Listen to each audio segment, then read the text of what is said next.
Okay, I'm gonna do something a little different. I'm gonna be sharing with you guys a little bit of personal information about my father. He's no longer with us, okay? And he was born in Scotland, all right? Um, Dundee, to be specific. So he was born February 16th, 1962. And he came over here July 12th, 1966. All right, so he's only a few years old when he emigrated or came over here. I think that's the correct word, to Canada. So on my dad's side, I'd be first generation here in Canada. Um, he had his accident 2013 in March 19th of 19th of March. It was on a Tuesday. So he had, from what they say, he had a stroke and he fell down a flight of stairs backwards and he ended up hitting his head. And there wasn't too much on the outside that you could see, but he had a hematoma on 2/3 of his brain. They brought him to, I think it was one of the hospitals, Humber River, something like that. They didn't have the means to take care of him there. So what they did is they shipped him over to St. Michael's, which does a lot of work when it comes to scans and different tests they can do. They had to remove a piece of his skull so that they could relieve some of the pressure. When he arrived there, because they didn't have the means at the other hospital, one of his pupils was already fully dilated. So what they call blown out, meaning he was on his way to another realm for sure. And he was in a coma for a little while. They didn't think that he would make it. And my brother and myself, I was 26, my brother was 24. And we went and visited him. We did everything we could because he wasn't with anybody at the time and he'd been divorced from my mom for a long period of time. They ended up asking myself and my brother, they had to kind of sit me down in a boardroom and they grilled me quite a bit to ask me different questions, like if when I make certain decisions, is it going to be based off of myself or what's best for my father? And I was quite shocked and upset, and it didn't even feel real. It felt surreal. But so he ended up, they did put a trach, and I kept track of everything. Actually, I kept track of a whole, like almost like a diary of everything they did every single day that I'd go in to visit. I would ask the nurses, I would write everything they told me down. I think I might actually get that up in writing and put it out there for his the circumstance that he went through, basically, and everything that came with that. Sorry, I'm trying to stay calm while I'm saying this. I don't know why I'm being so weird right now, but I think this is very important because we're going to get to the history. After my father passed away, about 3 years ago, or maybe even 2, I asked my ancestors, and I was communicating, and I was starting to dabble in mediumship, and obviously I wanted to reach out because my father had passed over and I wanted to still communicate with him. And I understood that energies are still present and they're still accessible and you can still communicate with certain people that have passed over. I fully believe that, and I've had my experiences to prove so.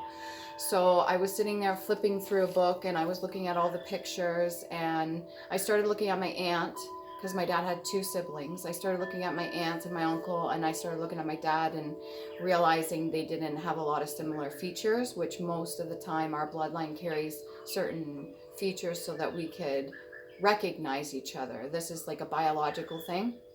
And so I started comparing the 2 and I was like, there's no way. And then I started getting downloads that he may have like been separate from his brother and sister. So I asked my aunt, and it took a little bit, and then my aunt sent me over to my dad's aunt, and they went back and forth, and finally my dad's sister broke down. She started crying. She's like, I'm so sorry, I thought you knew, I thought he told you, but apparently my dad has a different dad. Which means I have family out there that I've never met in my life, which I would truly love to reconnect with. I may even be doing one of those ancestry things and finding out more about my DNA and maybe a little bit more about my family history. So from what I gather, I just spoke to my dad's aunt the other day, and she informed me there is a photo floating around somewhere. Somebody in the family has it of my grandfather, and it was with my great aunt and my great grandmother, and then the gentleman in the middle. And so that photo somewhere I would love to see. Apparently my dad looks like a spitting image of his father. He looks very similar. They're almost like twins. So if I can get a hold of that picture, it will really help me for sure. And so suffice to say, we were in the hospital for a long time. My brother and I took shifts. We would sleep at separate times and just monitor, because near the end of his life, he was in palliative care. When he came out of a coma, I kind of fought with my family, my aunt, the doctors, because they told me to unplug him, just let him go, but I knew it was still in there. And I felt, deep down, I felt that he deserved to know what happened, so that when he does transition over, that he won't be like lost. So there'll be answers for him. And not everybody was in approval of that, but I fought hard, and he did come out of a coma. He was in palliative care for quite a while. And when he did pass, they sent him back over from palliative care where he was back over to St. Michael's so that he could go. They gave me an ultimatum. They said, like, choose A, B, or C, and one of which was to take him off any medication, take him off the food, and just let him go naturally. It took him quite some time. I don't know if it was a week or more. He passed away November 1st. November 1st of, what was it, 20...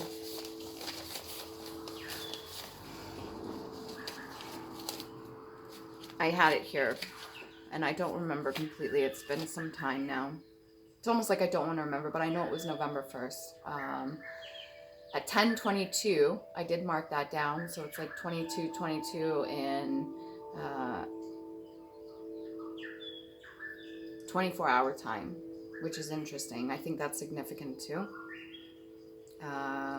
He went through a lot in his life, and he was a very spiritual, devoted man. He was a talented musician, very good at what he did, and he was very philosophical. So he taught me a lot of the ways of being. He was one of the first to teach me manifestation and try to understand that. Back then I didn't know what it was, but I fully comprehend it now. I do wish he was still here with me, but he is in spirit, and I do still communicate with him, and he sends me lots of signs all the time that he's with me. So let's get back to it. When I found out I had a grandfather, they gave me a name, Donald Forbes.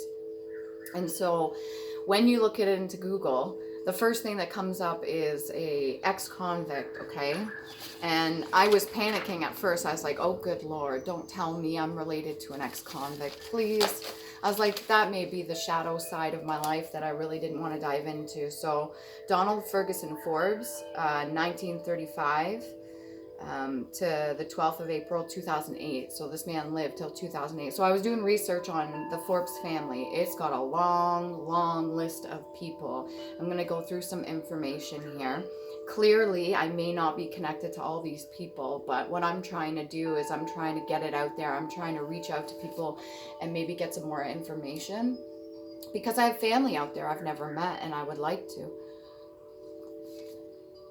So the good news is that my dad was born in Dundee, and as far as I know, my granny never went.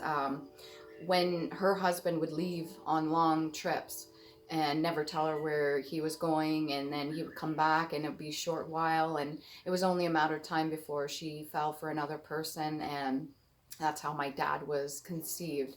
So it was a little bit of out of wedlock, but at the same time, I understand her circumstances. I definitely understand why she went through what she went through. Just give me a second. I could just let that go. Anyways, so I'm not saying it's always the best thing to do when you're in a marriage, but my great grandmother, her name was Agnes McGregor Creed Brown, okay? and she lost her parents young, so she was an orphan young. And then she ended up, her married name is Brown, so that's what was passed down. When my granny on my dad's side got married, she married a Wilson. I carried the name Wilson for a long time, and then I even had it hyphenated for a while with my stepfather's last name, because he ended up giving that to us in 1997 when he married my mother. My parents, my mom and my biological father, split up when I was about 5. So when this new man came into my mother's life, when they ended up getting married, I was maybe around, well, I was born in 88. Okay, we'll put it that way. And I got it when it's 1997. The last name, Sutton, is not my real last name. And it turns out Wilson is not my last name either. I still love my family. I care about them very much. And I'm obviously connected through my grandmother with them too. But at the same time, I have a whole other family up there. So Donald Ferguson Forbes, he married a woman named Allison Grierson, if I'm saying that right. Okay, he also married another woman, or had a woman. I think he had 3 children in total. All right, so he was called Scotland's oldest drug baron. He was well known for illegal activity, and at the age of 23 he got himself into big trouble. Okay, he ended up hurting a person, and he was trying to, I think it was an armed robbery or something like that, and he ended up killing a man.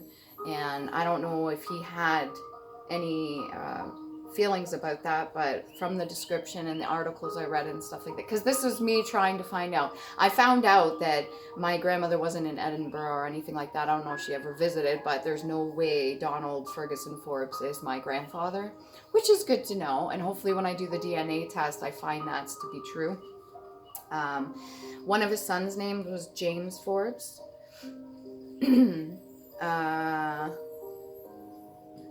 Let's see here. I found some connections between a lot of the Forbes here, even going down to Donald J. Trump. Now, I think at one point Donald Trump in Scotland, he had this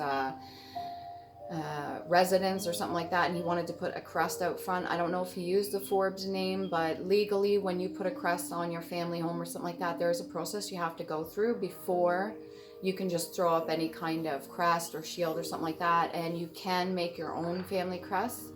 There are ways of going about that, but I think I remember reading something about Donald Trump and that he put a crest, something to do with Forbes, okay? And he's obviously well known for Forbes. He's also known for Forbes magazine as well. Sorry, I'm getting a call, as I guess this is important. He's known for being partnered up, or he was in Forbes magazine. He was good friends, as far as I am aware, with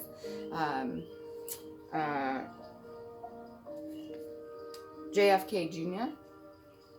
All right, the one that mysteriously died, what was it, a plane crash or something like that? And obviously John F. Kennedy himself, he was assassin. We'll get to that in a minute. There's some information I found out. It's like I went down rabbit holes trying to find out my own family stuff, and I ended up finding out some other shit. Let's see here. My dad came over here when he was about 3 or 4 years old. Okay. What else we got here? Donald Ferguson Forbes, sentenced September 25th, 1958. I think that's when the accident happened, so claimed, but it was actual murder. He was convicted of 2 murders and an attempted murder, and also drug charges and a few other things.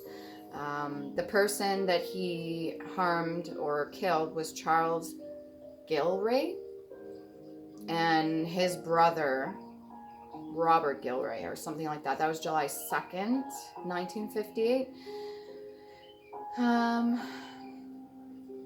Yeah, it happened July 2nd, the murder, and he was convicted in June. In 1968, he was in prison.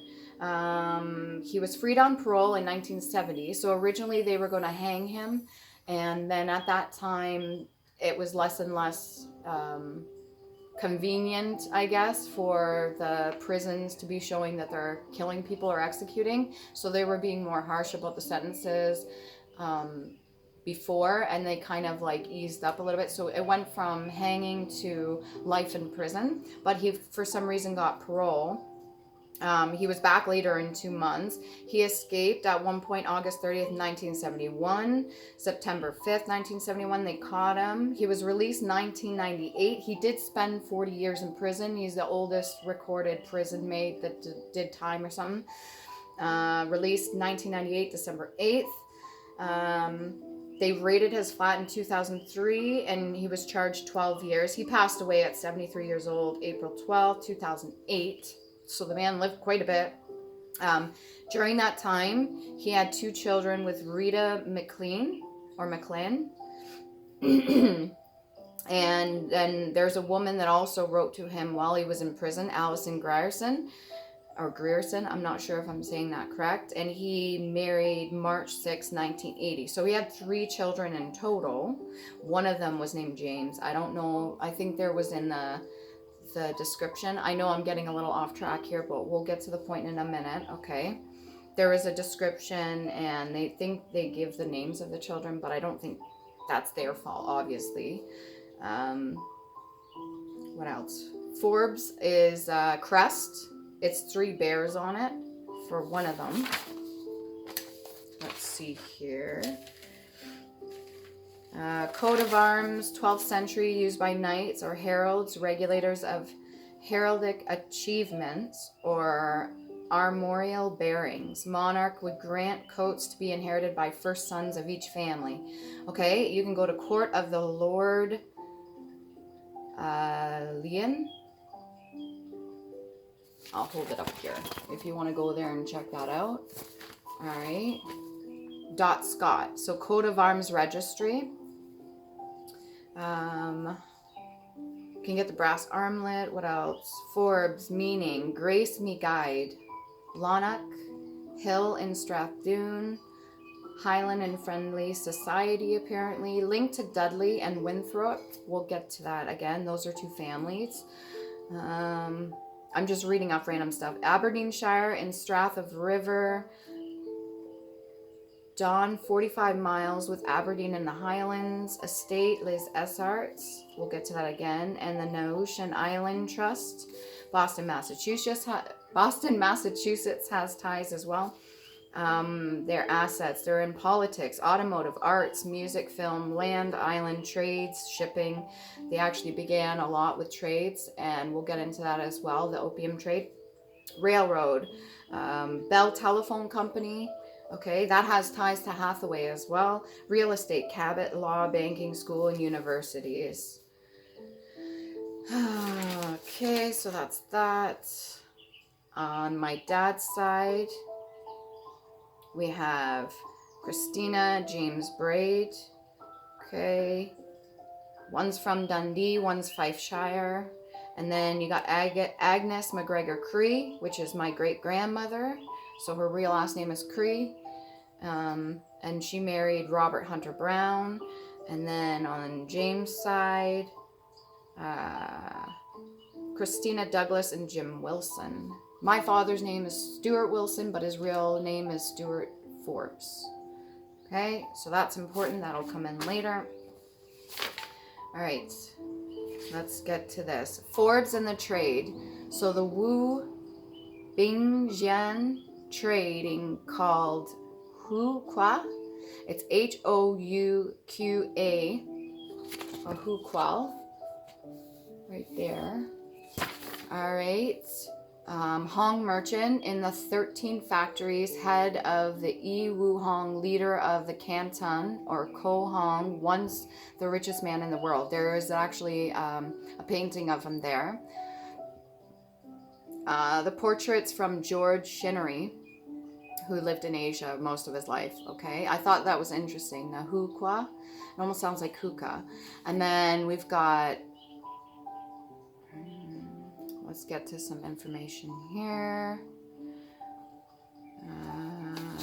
Ties to the Forbes family and the trade. All right. Griswold family. Political, from Connecticut, New York, English descent. Fortune, origin, 19th century industrial, merchant pursuits. They have the family crest of the Greyhounds on the front. Then you have Cabot family, Boston, Brahmin families, in quotation, first families of Boston, one of the first. And their crest is the 3 fish on the front. They have ties. The Forbes have ties to the Nahushan Islands, longest of the Elizabeth Islands, South Massachusetts, owned by the Forbes family. Most of the time when you look up pictures for that, you'll see like lighthouse. Population right now, I'm going to say approximately like 40. Now for the Nahushan Islands, what's interesting about this,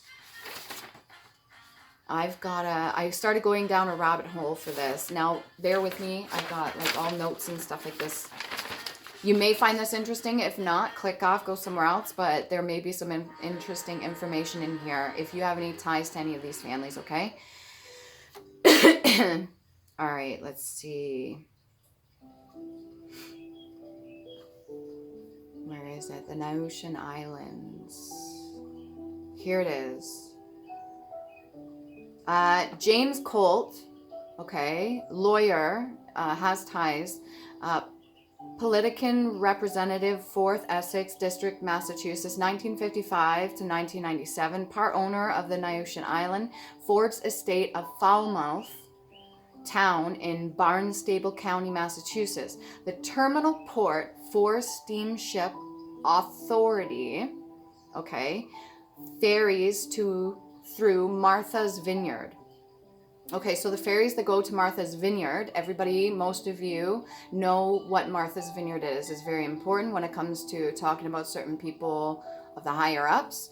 So the terminal port for the steamship authority ferries to Martha's Vineyard, or located in the village of Woodshoal in Falmouth, that's Falmouth, contains several scientific organizations as well, such as the WHOL, the MBL, the NOAAs, and various museums as well. Now, it's funny, when I was looking this up, the WAQUIT, WAQUOIT page, the link for that in Wikipedia has been removed. When I clicked on it, it says 404, page not found, which I'm going to do some research into that. Okay. Yeah, so the whole idea of the Forbes family owning the Nahushan Island, okay, and in order to get to Martha's Vineyard or go through Steamship Authority, you have to go through that, which I thought was very specific, very important. I don't know why I feel the need to say this right now.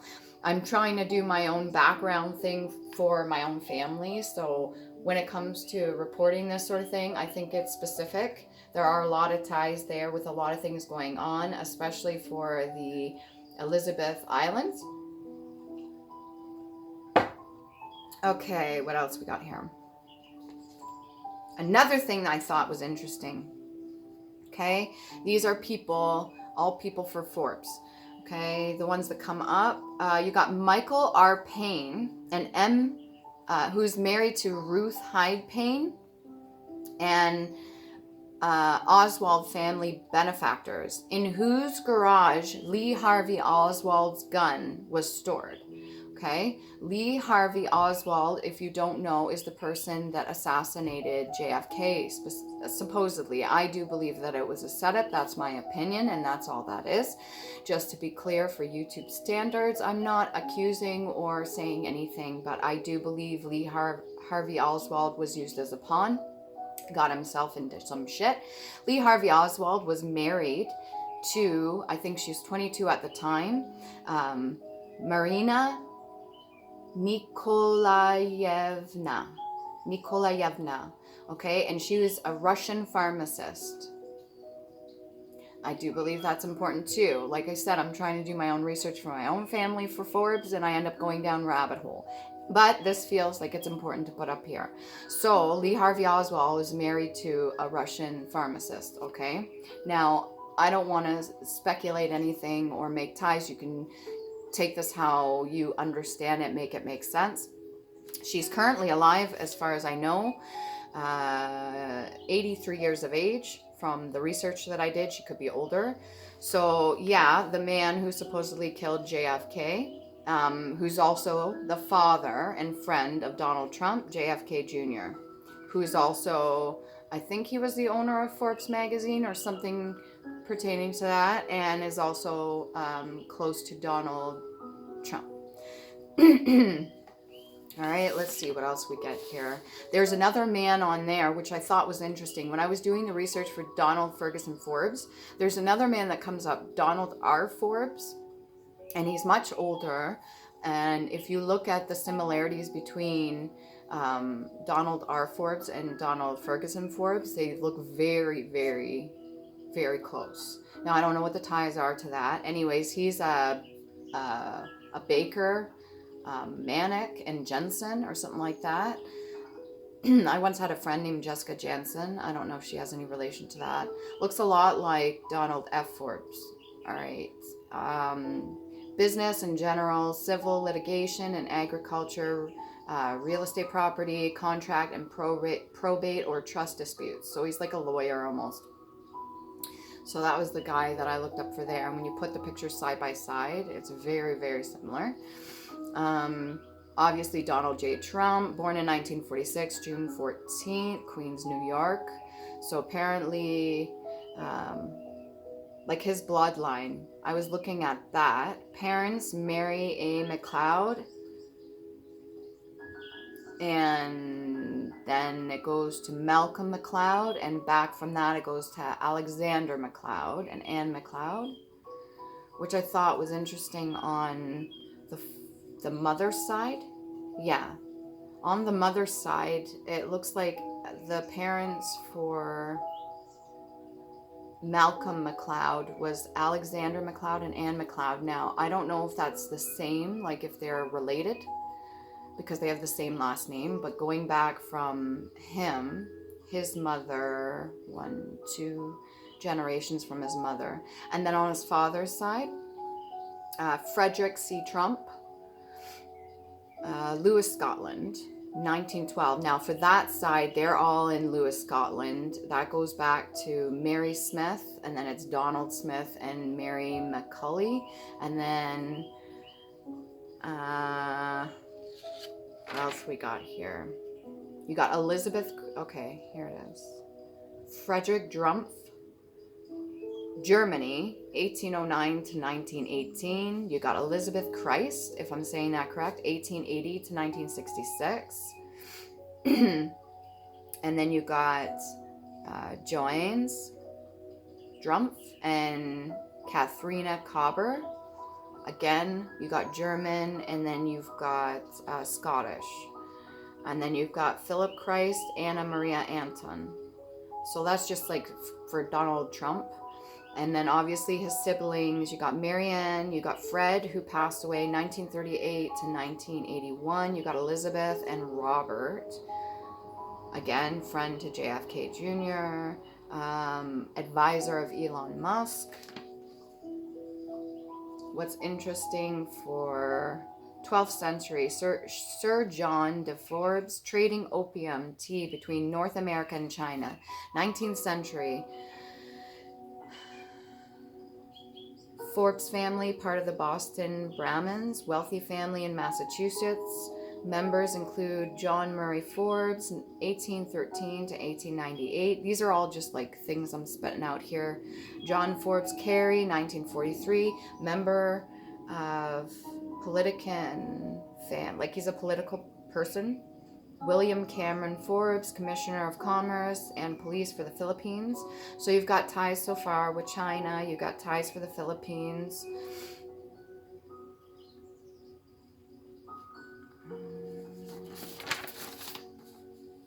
What else we got here?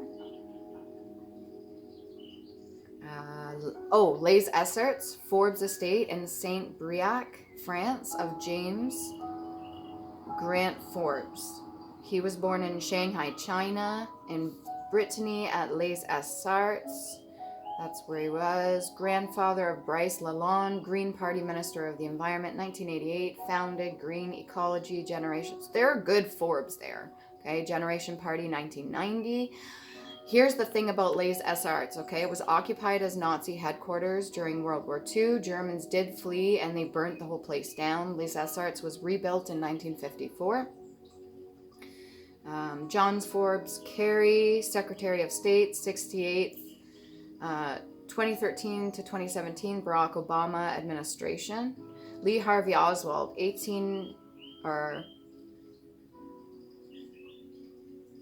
1939 to November 24th, 1963, was a setup, a revenge, vigilante. Truth started coming out around 2008. What else we got here? Reverend John Forbes, 1740 to 1783. Clergyman, arrived at 1763. British East Florida, first Anglican officiate. So 1763 to 1783. Forbes linked to Dudley and Winthrop family. Thomas Dudley, a magistrate governor of Massachusetts, founder of Newton, Cambridge, Massachusetts, built Roxbury, signed Harvard, and created new charter. Anne Bradstreet, English poet and one of the first to be published, scholar, Puritan. She had the keys. So in the depiction, she didn't have too many pictures of her. She has keys on her side, which I thought was really symbolic. Chef, mother to 8, 10th muse lately sprung up, in quotations, it's the name of her book. Interpreter, automatic writing. What else do we got here? I don't know what else I can fit in here. John Forbes Kerry, Presidential Envoy for Climate, 2021 to 24, Secretary of State Senator. William Cameron Forbes, Governor General of the Philippines and Ambassador to Japan. So you got China ties, Japan ties, Philippine ties. Edward Waldo Forbes, Director of Fogg Art Museum at Harvard, museum course run, and the EWF. It's funny when I look up EWF, it was actually Earth, Wind, and Fire Band, which is symbolic in itself. The band it has on Phoenix and Egyptian ties, but it's Education World Forum, 2025, 1821. So they're going to be doing something this year for the Education World Forum. It says, please join us. Revolutionize musology. Bryce Lalonde, John Forbes, Kerry's first cousin, high-profile member of the UN Advisor of Sustainable Development. Back to, again, James Colt. I don't know how much more it's going to record here. Representative Trust for 7 years.